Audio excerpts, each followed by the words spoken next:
Il paraît que le plus beau des voyages est celui que l'on n'a pas encore fait. Alors, j'ai décidé de repartir à l'aventure. Vamos, chicos, je vous emmène en Amérique du Sud. Première étape, un mois à sillonner les routes colombiennes accompagnées de collines. De quoi en prendre plein les yeux, tout en révisant un peu mon espagnol. Dès notre arrivée, nous découvrons un pays chaleureux aux habitants accueillants et toujours souriants. Dans les villes colorées règne un joyeux désordre, rythmé par les spectacles de rue, les immenses marchés et les vendeurs à la sauvette.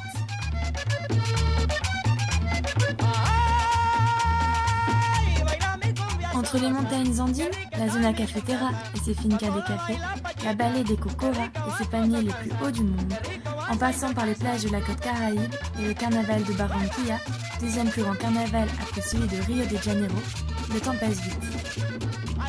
Et c'est dans la péninsule de la Guajira, un désert en bord de mer, habité par la communauté indigène Wayuu, que se termine déjà notre voyage colombien. Je m'envole maintenant pour Cordoba, en Argentine. Deuxième ville du pays, elle se trouve entre Buenos Aires et la frontière chilienne, c'est-à-dire en plein milieu de l'Argentine. Je pose mon backpack à Baltodano, ma nouvelle maison pour les 5 prochains mois, située en plein Nueva Cordoba, le quartier étudiant de la ville. Ciao vie de nomade, hola vie étudiante.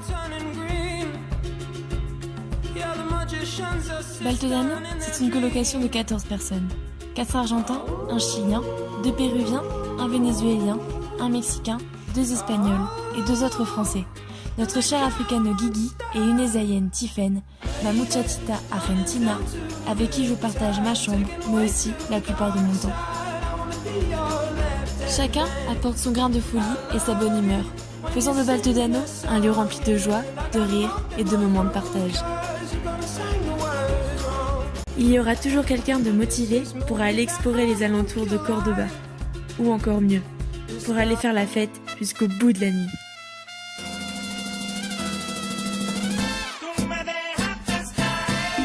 Les soirées s'enchaînent au rythme endiablé des musiques latines et des bouteilles de Fernet, l'alcool de prédilection des étudiants argentins.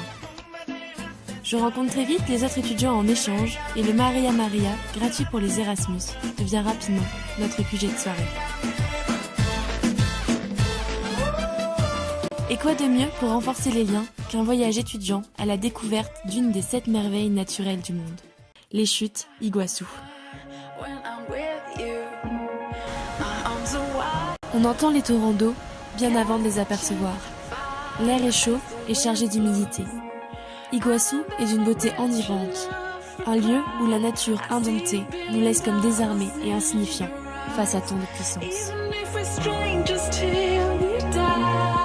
À la nuit tombée, l'atmosphère change du tout au tout. L'immensité des chutes cède place à des soirées des locura.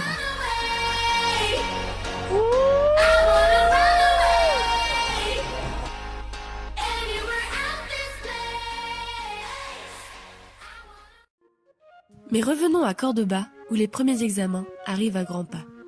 Je suis mes cours à la UCC, la Universidad Católica de Cordoba. Ici, l'ambiance est détendue. Les cours commencent rarement à l'heure, les étudiants ne lèvent pas la main pour prendre la parole, mais surtout, il ne se passera pas une heure sans qu'on vous propose un bon maté, une boisson chaude traditionnelle passant d'étudiant en étudiant et même aux professeurs.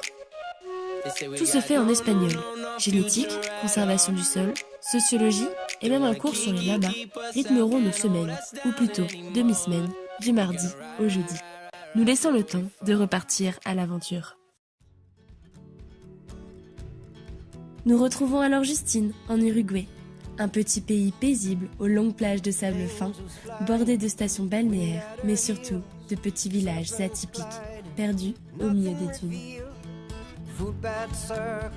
Nous parcourons les routes infinies du nord de l'Argentine, émerveillés par ces grandes étendues désertiques où l'on se sent seul au monde, ces immenses cactus, ces marchés artisanaux, ces surprenantes montagnes multicolores et son salar.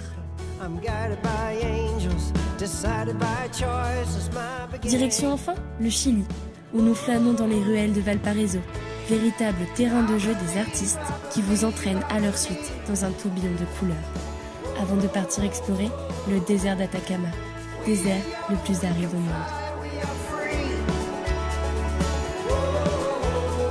Chaque destination est une nouvelle aventure, faite de rencontres et de découvertes. On enrichit notre vocabulaire espagnol en empruntant des expressions locales, mais surtout, on en prend plein les yeux.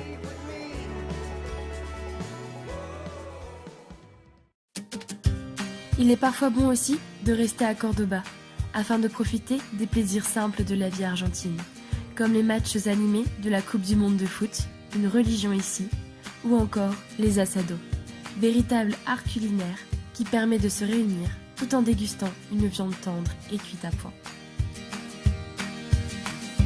Mais le temps file et nous emporte avec lui. Chacun doit continuer son chemin. Alors, après un dernier week-end à profiter des montagnes et cascades de Cordoba, c'est à mon tour de dire au revoir à toute une partie de ma vie.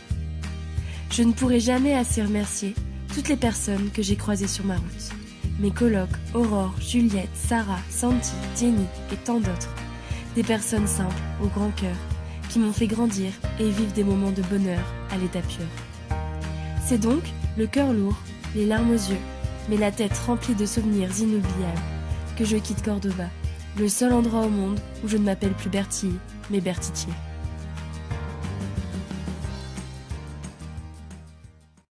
Mais mon périple n'est pas encore tout à fait terminé. Je retrouve Justine et Mathilde pour 3 semaines de road trip en Bolivie et au Pérou. Nous commençons par le Salar de Uyuni, cet immense désert de sel perdu au milieu de la cordillère des Andes, avant de remonter plus au nord pour descendre la Death Road, une route sinueuse et autrefois mortelle. Nous rejoignons ensuite l'Isla del Sol sur le lac Titicaca, avant de partir pour Cusco, au Pérou. Nous terminons ce voyage par le trek du Salcantay. 80 km de marche en totale autonomie, nous offrant des panoramas à couper le souffle et surtout la plus belle des récompenses, la célèbre cité du Machu Picchu. C'est ainsi que s'achèvent mes 7 mois d'aventure en Amérique du Sud, l'un des plus beaux chapitres de ma vie qui me semble encore parfois bien irréel. Alors, si j'avais un conseil à vous donner, partez, le monde vous ouvre ses portes. Il suffit simplement de trouver assez d'audace et de courage pour oser les franchir.